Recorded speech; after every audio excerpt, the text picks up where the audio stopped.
Hello and welcome back to Read Becca. I want to talk about one of my new favorite books of the year, and that is Legends and Lattes by Travis Baldree. And you can see this lovely cover art by Carson Lohmiller.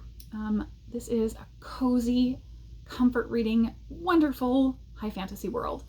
It's extremely low stakes, and you hear a lot people talk about books where they feel like that book was written for them, but this book truly was written for me. So it would have absolutely had to be utterly poorly written in order to fail, I think, because this is one where over the past several years, anytime somebody brings up what's a premise for a book that doesn't exist that you absolutely want to exist, I've been saying I want an LGBT run tea shop in a high fantasy world and just a very mundane, chill slice of life. And that has not existed other than in the children's book, The Tea Dragon Society. And you can see my tea dragons are right here. I love that. I love the book. And so this is basically that premise. It's completely executed so well. And this is following Viv, our orc barbarian here, who is a quester, and she has always done this in her whole life. And so this is a very self-reinventing story. It's all about how she has experienced coffee in the gnomish cities. That's the only place it really exists. She really wants to bring it to other cities elsewhere in the world. And so she's had this dream and kept it secret even from her other questing party members. And now she is on her last quest in the prologue, and she is facing getting what she needs to make this dream a reality. And so she hasn't even opened up about having this dream, and she's ready to now walk away from her whole questing party. So we start with her walking away and to the unknown, really. From there, it's really just very slice of life and mundane. It's her scouting out locations and building up and outfitting a shop, hiring staff, sorting out what her menu is going to be. She doesn't really know what she wants to serve.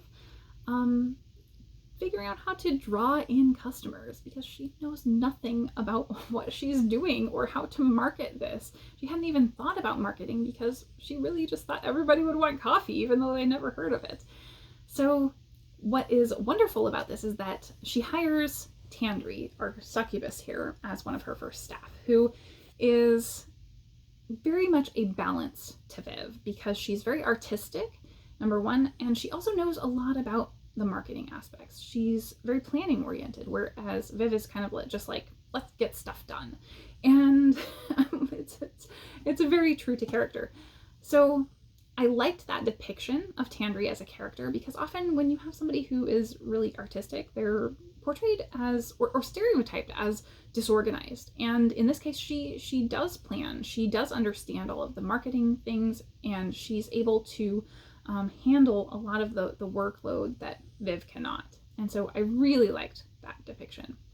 There's also some antagonism to this story beyond just the hiring, that they have some challenges in keeping the business afloat, mainly to do with some organized crime.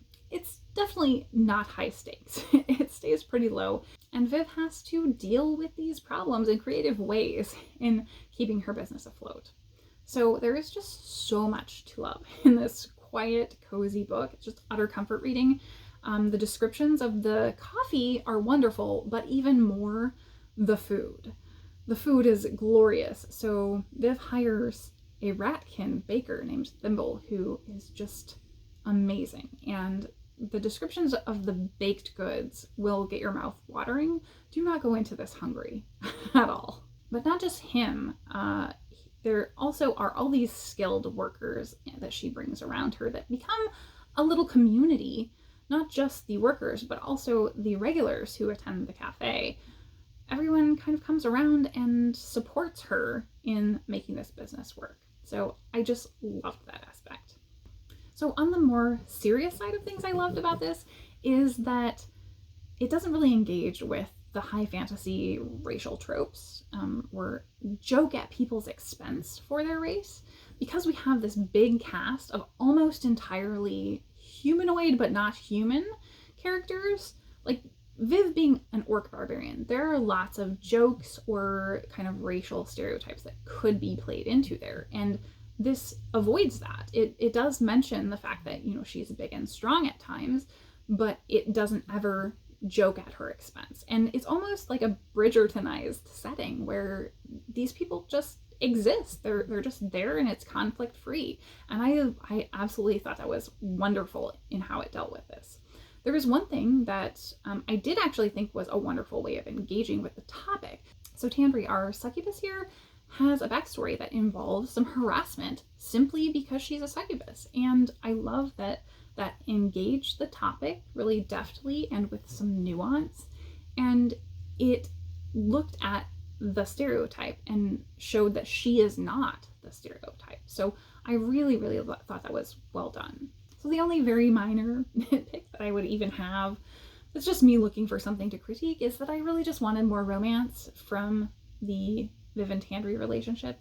And it's there, but it's so quiet that it's really these two people who are working side by side in a way that eventually becomes them kind of moving in a dance together. And I really loved that. I loved the quietness of it, but I wish it had been a little bit more prominent. So what I am delighted to hear is that there are rumors that this is going to turn into a series of companion novels in this setting.